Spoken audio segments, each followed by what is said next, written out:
More now on the situation in Japan. Radioactivity, as you know, leaked into the air again today near the crippled Fukushima Daiichi nuclear power plant in Japan. Officials say it's from a fire in a storage pond for spent fuel.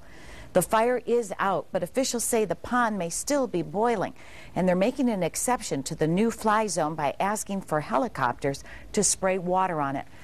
The problems at the nuclear plant started as soon as the earthquake hit on Friday.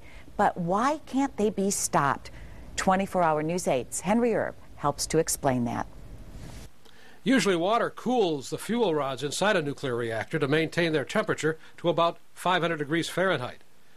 But if the cooling fails, the temperature can rise to some 2,200 degrees. That's hot enough to melt the fuel rods. When the earthquake hit, the first safety system to prevent a meltdown was activated.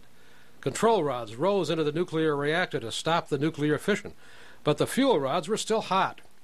Water should have been circulated to cool them down, but that didn't happen because of a power outage right after the quake.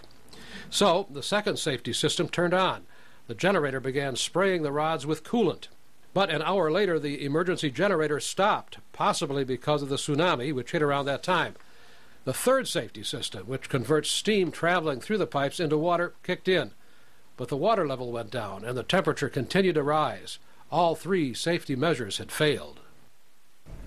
That was Henry Erb reporting for us. One physicist says the amount of radiation released today would not be harmful for a short period of time. Tokyo, which is between 150 and 170 miles away, has reported slightly elevated levels of radiation, but officials they say it's just too small to be a real threat.